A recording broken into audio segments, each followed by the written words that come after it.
Adoor saint Mary's സ്കൂളിൽ പരിസ്ഥിതി ദിനാഘോഷം വളരെ വിപുലമായ രീതിയിൽ നടത്തപ്പെട്ടു. Advocate CV Shanthakumar MLA school കോമ്പൗണ്ടിൽ വൃക്ഷത്തൈ നട്ട് പരിപാടി ഉദ്ഘാടനം ചെയ്തു.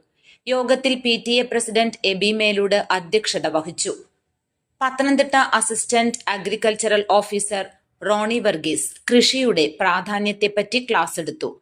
സ്കൂൾ പ്രധാന അധ്യാപിക Sisy Mathew, father Thomas, Anjana Thomas, Anil P Koshy, mother PTA president Binu, Adoor നഗരസഭാ കൗൺസിലർ ജെൻസി കടവുങ്കൽ എന്നിവർ സംസാരിച്ചു.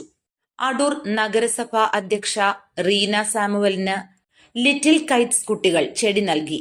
അടൂർ ഓൾഡ് ഏജ് സെന്ററിലും ലിറ്റിൽ കൈറ്റ്സ് കുട്ടികൾ ചെടികൾ നൽകി. കുട്ടികളുടെ വിവിധ കലാപരിപാടികൾ, സ്കിറ്റ്, ക്വിസ് മത്സരം എന്നിവ സ്കൂൾ ഓഡിറ്റോറിയത്തിൽ നടന്നു. News bureau, Adoor.